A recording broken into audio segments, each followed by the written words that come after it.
15 फरवरी की रात, जो ऐसी रात कि दिल्ली स्टेशन पे भगदड़ हुई और लगभग 18 लोगों की मरने की खबर आ रही है। अभी तक जो खबरें आ रही है उसमें यही बताया जा रहा है कि 18 लोगों की मृत्यु हुई है और न जाने कितने लोग घायल हुए हैं। सोचिए, बार बार इस तरह की घटनाएं हो रही हैं, लेकिन जिम्मेवारी लेने के लिए कोई भी आगे नहीं आ रहा है। 144 सालों में शायद ऐसी पहली बार ये स्थिति है कि जब कहीं भगदड़ होती है तो कोई जिम्मेवारी लेने के लिए नहीं आ रहा है। बार बार बस जांच के नाम पर एक कमेटी गठित की जा रही है। ठीक कुछ दिनों पहले कुंभ मेले में भी आज से 10 दिनों पहले एक घटना हुई थी और उसमें न जाने कितने लोगों की मृत्यु हुई, लेकिन कोई आंकड़ा नहीं आया। और अब कल 15 फरवरी की रात को नई दिल्ली स्टेशन पर भगदड़ होती है और इतनी कुव्यवस्था होती है कि लगभग 18 लोगों की मौत हो जाती है। लेकिन अभी भी सरकार का वही रोना कि शायद ये षड्यंत्र है, लीपापोती की कहानी चल रही है।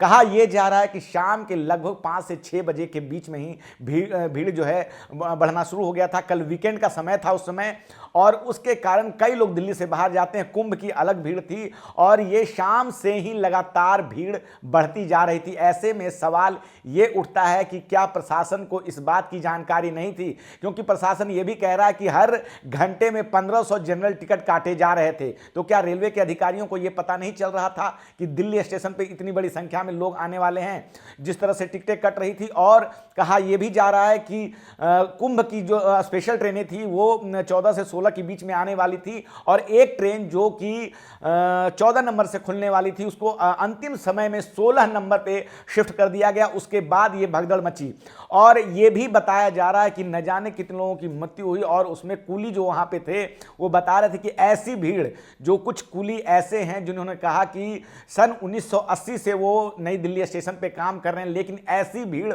उन्होंने अपने पूरे जीवन में कहीं नहीं देखी। और उस भीड़ के दौरान सबसे बड़ी बात जो सामने आ रही है खबरों में कि पुलिस की संख्या वहां पे बिल्कुल नहीं थी, अगर थी भी तो नाम मात्र की थी।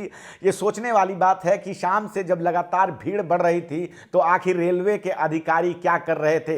रेलवे मंत्री का भी जो ट्वीट आता है तो उसमें सबसे पहले इसी बात की जानकारी दी गई कि सब कुछ अंडर कंट्रोल है, सिचुएशन अंडर कंट्रोल है। दिल्ली के उपराज्यपाल विनय सक्सेना सबसे पहले तो ये कहते हैं कि कॉन्डोलेंस की वो एक ट्वीट के द्वारा जानकारी देते हैं, लेकिन कुछ देर बाद ही उस ट्वीट को वो मिटा देते हैं। तो लगातार इस बात की जो है हर बार यही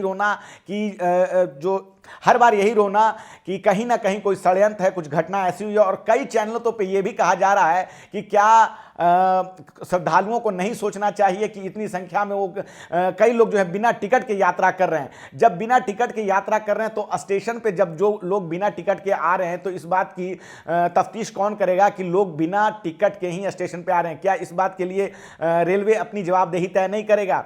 लगातार सभी लोग जो है मुंह छुपाने की कोशिश कर रहे हैं।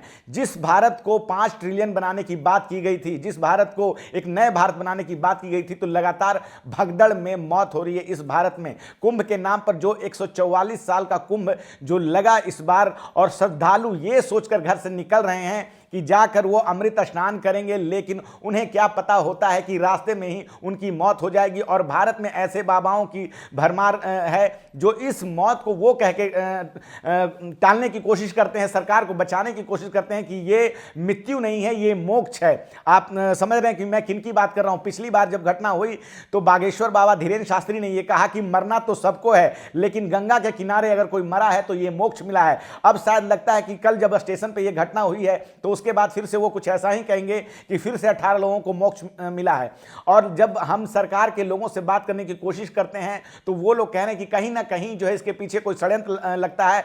क्यों आखिर ऐसा हुआ कि कल ही ये घटना क्यों हुई है? लेकिन इस बात का जब सवाल उनसे किया जाता है कि आखिर बार बार षड्यंत्रकारी सफल कैसे हो जाते हैं, उनकी सरकार है, बहुमत की सरकार है, इतनी बड़ी व्यवस्था है, सब कुछ, जब उनको क्रेडिट लेना होता है कि सरकार कितने अच्छे तरीके से काम कर रही है, तब तो वो 56 इंच का सीना लेके सामने आ जाते हैं। लेकिन जब कोई घटना होती है तब उनके पास इसी बात का रोना होता है कि कहीं ना कहीं इसके पीछे कोई षड्यंत्र है। मुस्तैदी से प्रशासन लगा हुआ है, लेकिन जिम्मेवारी लेने के नाम पर कोई भी व्यक्ति आगे नहीं आ रहा है। जो भी अपडेट होगा हम आपको आगे वीडियो में बताते रहेंगे। धन्यवाद। नेशनल दस्तक की आपसे गुजारिश है कि अगर इसको बचाना चाहते हैं तो नेशनल दस्तक को सब्सक्राइब करने के लिए रेड कलर के सब्सक्राइब बटन को दबाएं, फिर बेल आइकन की घंटी दबाएं। नेशनल दस्तक को बचाने के लिए बहुत जरूरी है कि हर खबर को शेयर करें, लाइक करें, कमेंट जरूर करें।